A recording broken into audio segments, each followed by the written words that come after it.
Hello and welcome to the Patron Saints of Pop Culture Podcast. As always, I am your co-saint, Miguel Corubius. And I'm Kathy Corubius. And today, let's finally talk about Legion Season 2. If you've not yet seen the season, it is not yet available on Hulu. If you have a major cable provider, you can get it on demand probably for this last season. If you have FX now for that, definitely on there as well. Well, if you want to purchase each episode on YouTube, I guess you can do that too, if you have that kind of money.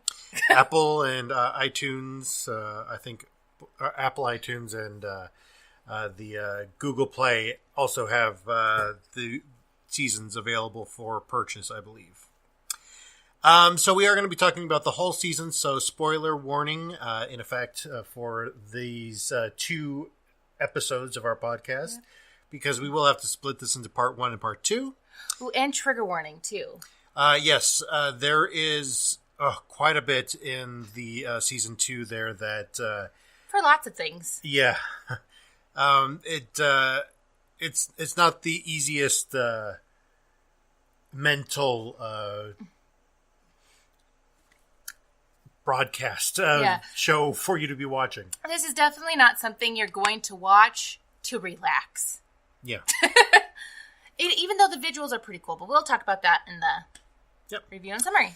So, speaking of summary, let's see. Second season, David, aka Legion, is trying to both stop and help the Shadow King to find his body, and then decides he's not going to help him at the end. That's my summary. Okay. My summary is David wakes up, and apparently he's been missing for a few years. A year. He's been missing for a while. And he's realized that all of his friends are now helping this mystery man with what looks like beekeepers. It's a basket. A basket around his head. And there's some weird, automaton, android, creepy choir people associated with him, too. So that's weird. Anyway, so, then David, all of a sudden gets roped into helping and or defeating Farouk, the Shadow King. All right. I guess, yeah. And stuff happens, and it's kind of sad and traumatic. This time, you definitely won the summary battle. For my review, it's brilliant television. It has to be one of the most incredible uses of just the medium. It's done in such a way that those who are fans of the comic will enjoy it.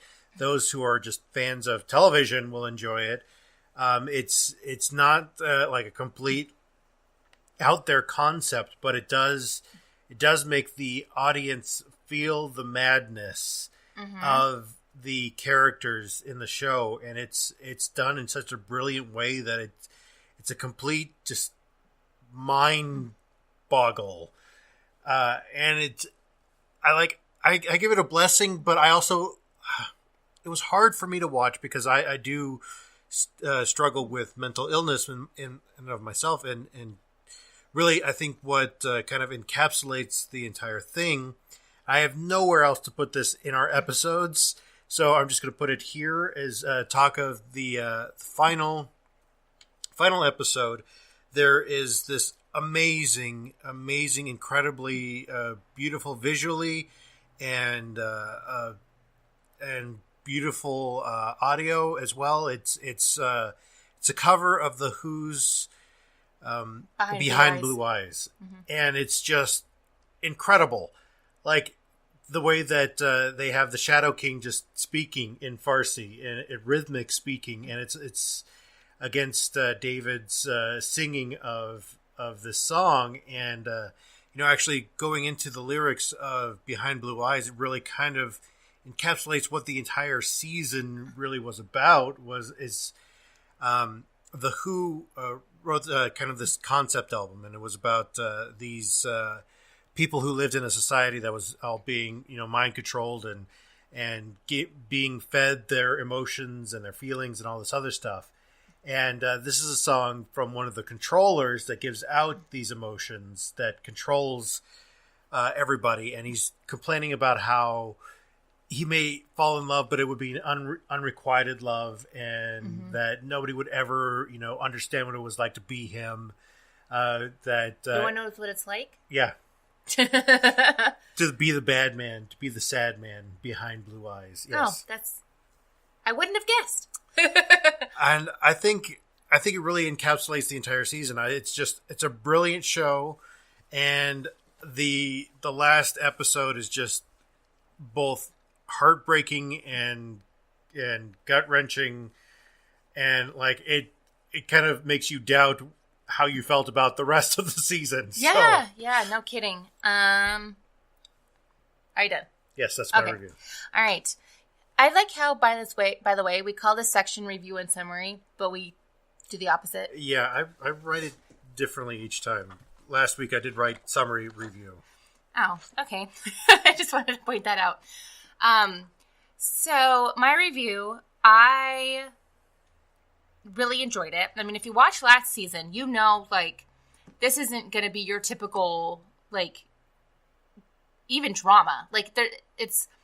It kind of follows a linear path, but then it kind of throws you in a loop sometimes. And there's random bits where John Hamm is involved. Yeah. And he does these little kind of vignettes. Psychology. Yeah. Vignettes. Yeah. Kind of learning about different terms and that kind of stuff. So that's kind of neat, which I enjoy that. The visuals, like you were saying, was fantastic. I could watch that battle scene over and over again because it's just so cool and so pretty. It's at the end, I just had to sit back and kind of rethink the whole season. The people who we thought were good people turned out not to be good people. And the people who you didn't realize were going to be the victim in this scenario, ended up being a victim. I don't know how else to say that, Mm-hmm. And people who were villains last season end up not being villains. Well, it's a very gray, messy kind of area. Well, it's more in a way that is pretty much true to life. People aren't black and white. People aren't good and evil. Yeah. People have good tendencies and evil tendencies. And I think this shows that even mutants in a fictional world also walk the line in terms of them being gray instead of black or white. Well, and I think this really kind of goes back to the comic book series where David Legion is not necessarily a good guy or a bad guy. Yeah. And X-Men have always been kind of towing the line of are they good or are they not good? Yep. And and they have the characters that switch back and forth too, on the good side, on the bad side. So yeah, and it's been kind of that genre for the entire thing. Well, I think this plays into what I want to talk about in this first part of the episode. I really wanted to talk about how the symbolism of the chattering teeth, of the maze of everybody's mind. Mm-hmm. And I think this plays into a little bit where we were talking about with Westworld Season 1 with the idea of the bicameral mind, which, of course, is not a scientifically proven theory or hypothesis. I don't even know what to call it, but that it's really kind of that idea of consciousness. And what they did here in this whole season, I think, is showing that the maze is not a path to find your own consciousness in the center of the maze, but instead that the maze is a way to protect your consciousness. Yep. That I think I really liked the symbolism of the chattering teeth when they were infected with this, when they were kind of pushed into the mental space of their own maze there. That it's kind of like how we as human beings kind of end up talking around the problems that we have. And this is, I think, very evident in what the characters kind of talk about throughout the season, and especially between Sydney and David, when she says that pain is the armor. That we go through all these crappy things in life, that, you know, it's that the scars are really our armor to defend against that abuse happening to us again. Yep. And while on some level, yeah, I do kind of agree with that, but I also feel like it is a way for us to kind of put up more walls and more barriers to keep people out. Yep. Is to, in a sense, build that maze so that we're able to hide our vulnerability from each other. Mm-hmm. And, I think one of the biggest ways I can really define this is from there is a TED Talk from Brene Brown about the power of vulnerability. And I really recommend anybody to go watch that. If you've ever been in a church Bible study that's probably used that before. A lot of churches do use that because Brene Brown is, she's really big in the Episcopal Church. And she actually was just at one of the big conferences for the Episcopal Church. But I love this idea that's in this TED Talk that she gives about vulnerability, is that some of the happiest people in the world, some of the people who are the most emotionally and mentally healthy, are the ones who can be vulnerable, can be completely open and honest about themselves, about their desires, about how they feel about things, and not fear that reprisal or not fear the repercussions for that, that people are going to judge them for whatever it is. And she found this weird, very counterintuitive thing about it, was that the more that people were open about that, the more vulnerable that they were, the less that they were actually going to be judged. Mm-hmm. Which I just think is completely, well, for me, it feels completely counterintuitive and kind of counter, like, what I want to do. Yeah.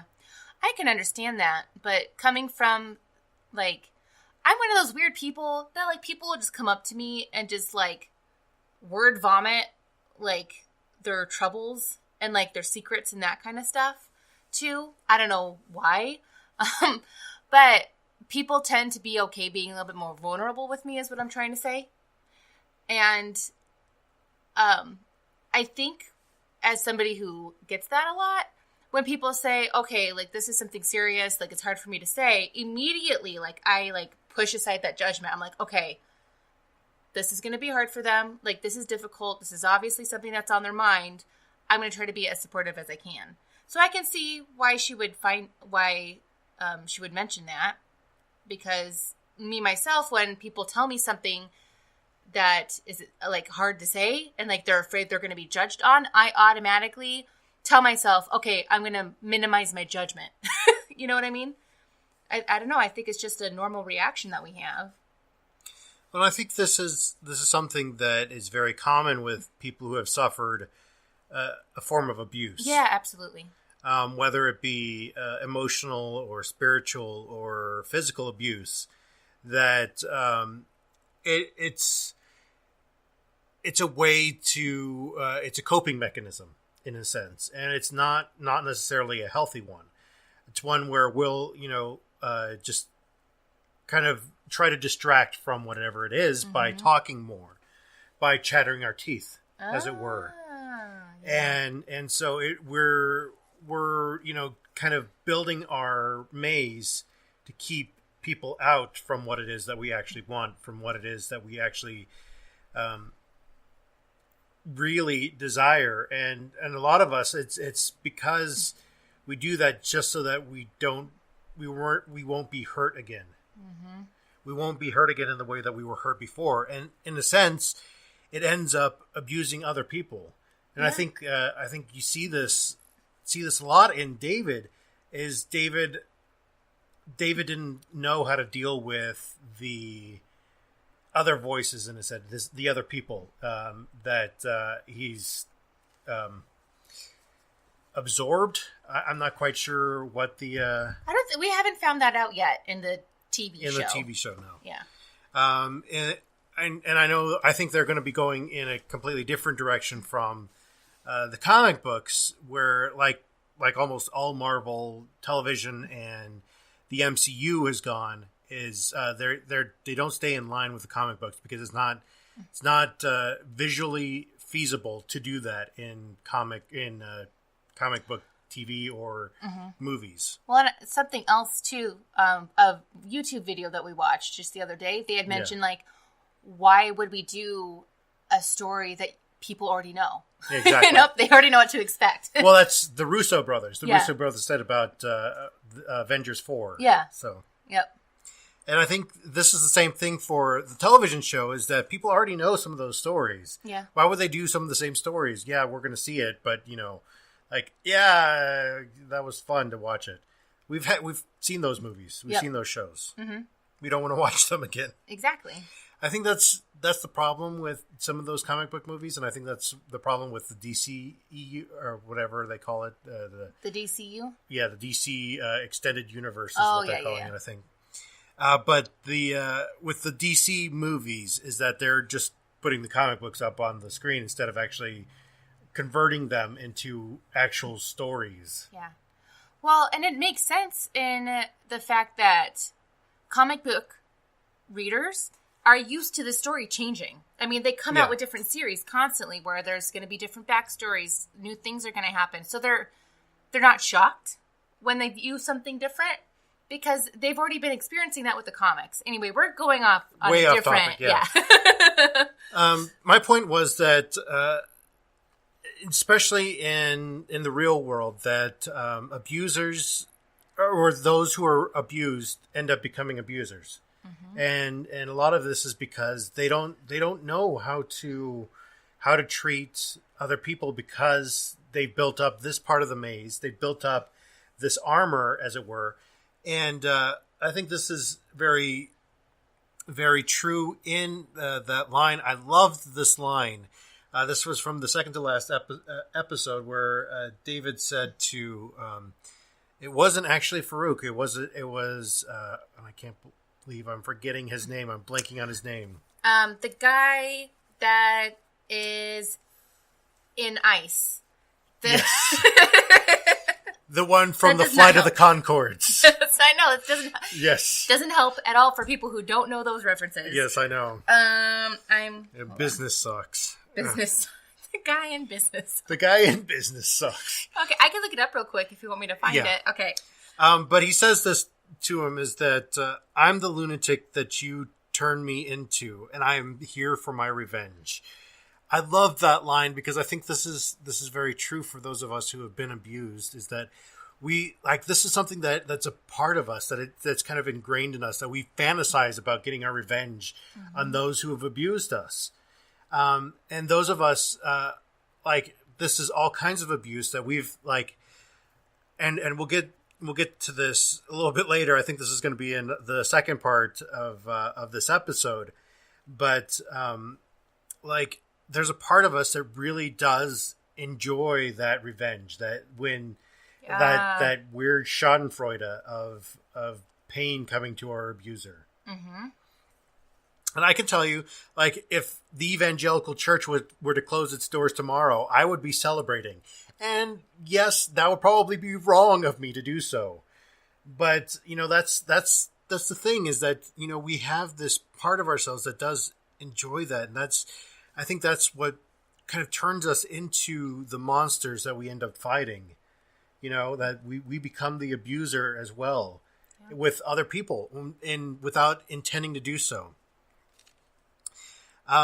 that at the very center of our being, at the center of our mazes, is that true desire to want to be with each other, that want to be in connection with other human beings, and not be this abuser. But in so doing, when we've created this maze around ourselves, that we've set up the systems to abuse other people for us. Mm-hmm. That we set up the kind of the mental blocks. Oliver, thank you. We set up the mental blocks for us to actually make it okay for us to abuse other people. Yeah.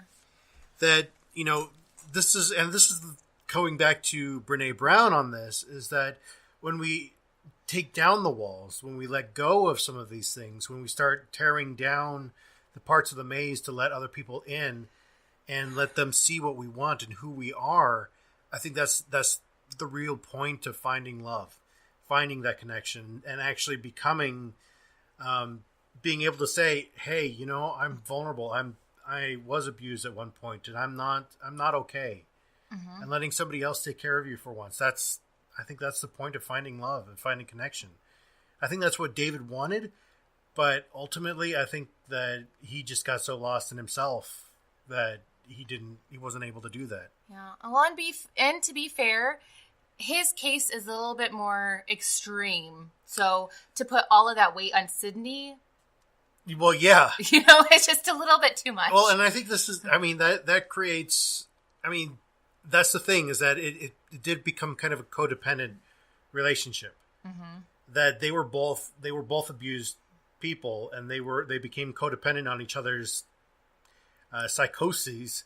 That they really just, wasn't good. It led for the abuse of each other's systems. Yeah.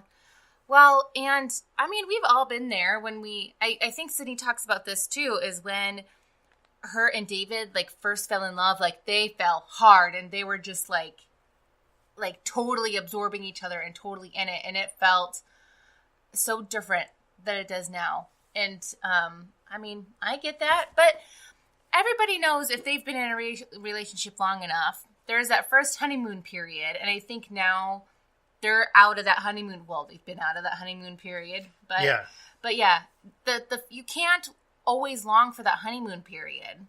It's never going to be the same, and that's okay. It's not a bad thing. It's just different, mm-hmm. And you got to figure out how to work on that.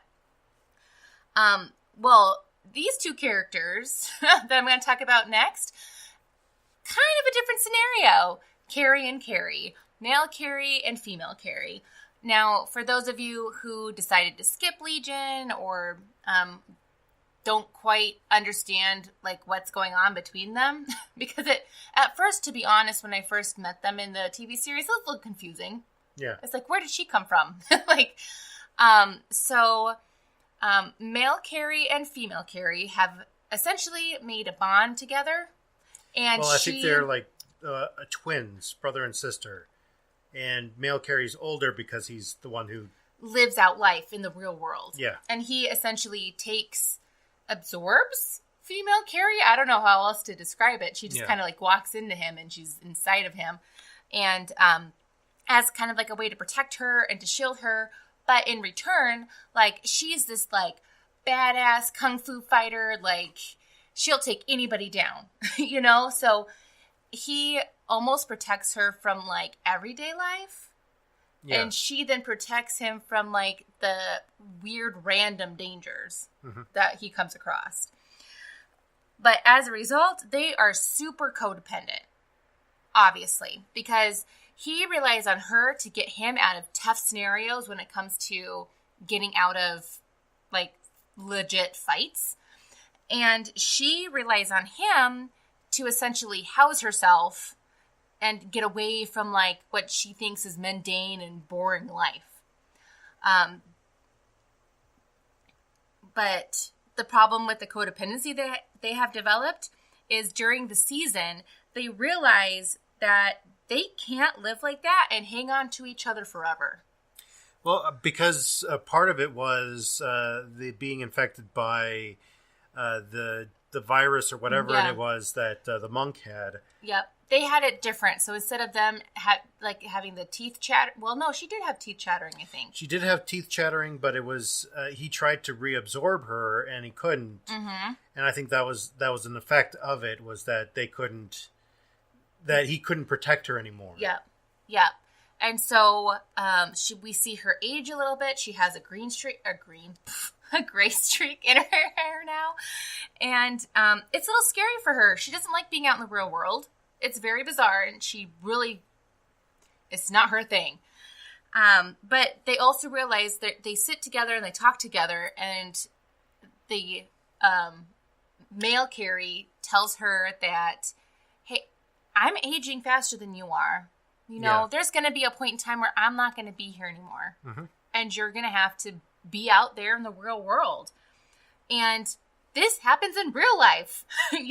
People don't absorb other people into their bodies, but people become so dependent on somebody else that eventually that other person isn't going to be there anymore. Yeah. And so it's a shock. When you don't have that person, that crutch to lean on to do the things for you that you had them do in the past, you have no idea what to do. When I worked in banking, for example, when a spouse would die, and it was always the spouse who took care of all of the financial stuff, all the banking stuff, when they would pass away, and then the spouse would come in to kind of figure out what's going on with their finances. Mm-hmm. It was basically like teaching a teenager how to balance their checkbook again. And I was doing this with 7-year-olds. And see, this is the thing, is that here's an embarrassing story that you just learned about yesterday, because we were talking about this episode. You don't know how to balance a checkbook? No. Oh.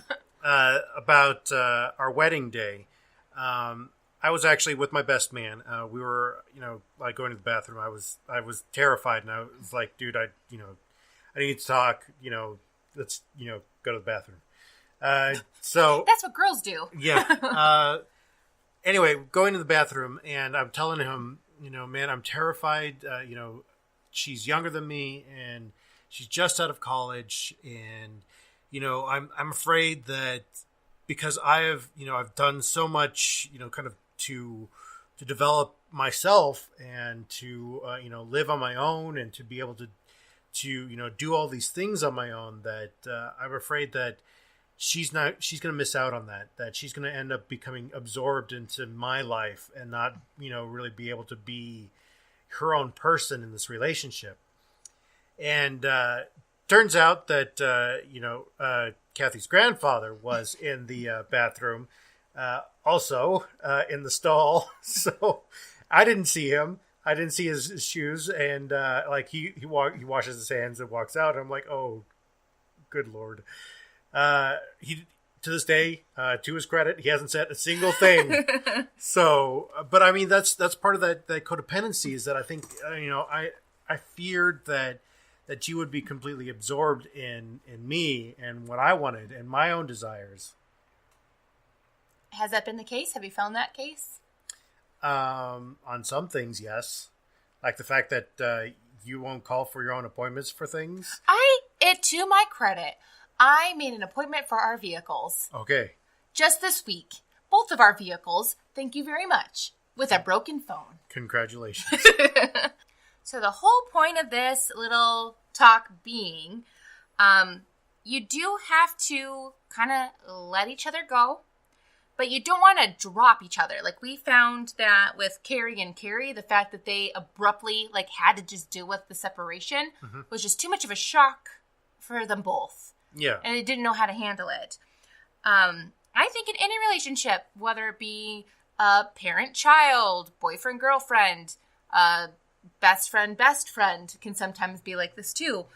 You need to know, you need to kind of separate each other and kind of experiment and slowly let each other go sometimes. I'm not saying you have to be completely alone, but I'm just saying you have to figure out how to be alone, because eventually that's going to happen. Well, I think this is just amazing to be able to see this with the character like Carey and Carey. Mm-hmm. I don't know if we can consider them two completely different characters or not, but well, I think that they are, because they're two separate they're two separate people. Like, yeah, they have very different personalities. Okay, so characters. Yeah. Well, and I think this is the beauty of doing a character study, as it were, with a super powered, kind of thing, is that you'll be able to show this in a way that these relationships end up doing, is that they do kind of absorb one person. Yeah. And one person really does a lot of the work or the mundanity, whatever. Mundane tasks? Yeah, mundane tasks in Yes. life. And I love that you're able to explore some of these deeper kind of concepts with a super powered kind of visual. Yeah, exactly. It's easier to visualize. Like, it's harder to visualize like an abstract concept yeah, like that. Yeah, exactly. But one of the tips that I think my mom did pretty well. I didn't realize that she was doing what she was doing at the time, but starting out when I was a teenager, my mom just kind of slowly, like, step by step, kind of started giving me more responsibilities and having me take care of stuff on my own. And part of that was essentially getting me geared up to be an adult, like, free on my own. And in my family, once you turned 18, like, you were let loose. Like, if you were in college, you could still live at home. But if you weren't going to go to school, you had to move out. You had to go be an adult. And the one thing I like about how my mom did it is she allowed me to kind of pick up those adult skills while I was still in school, while I was still in her household. Mm-hmm. So then when I did move out, did become adult, did become more responsible with my own finances, it wasn't so much of a shock. Because for the most part, I had already done a lot of those things. Well, and I think this is, part of that is a parental way to kind of build the maze around their child. Mm-hmm. In a lot of those helicopter parent situations is, they're wanting to keep their child from being hurt. Yeah, you're right. And so they end up creating that codependency with their child that, it doesn't allow their child to be independent. Yeah. There's a video out there of some girls in college being pulled over, and one of them calls their mom over. And the mom, like, tries to, like, convince the police officer not to give her daughter a ticket. And I'm just like, what? Who calls their mom to try to get them out of a ticket? Like, that's just one of those examples of, like, that's too much codependency right there. That's Beverly Goldberg from the Goldbergs. Almost, well... A smother. A smother, yes. You're right. She would do that. I was going to defend her because I'm a little bit of a... Yeah. Like, she's kind of like a kindred spirit of mine, but I wouldn't go as far as she goes. Yeah. Like, I'm not going to walk into my child's classroom and demand to know why he didn't get the lead at the school play. Like, yeah. I'm not going to be like that. But I can understand where she comes from and her thoughts and feelings. And her hair's gorgeous. But anyway. I didn't know you wanted 80s hair. Well, I don't want 80s hair now, but I'm just saying if I lived in the 80s, I would have her hair. Okay. But she clearly is not allowing it to be gradual. Like, she herself is the enabler. And I think that's what happens a lot, is the person who has a lot of the control in terms of, like, finances, or the one who does the mundane tasks.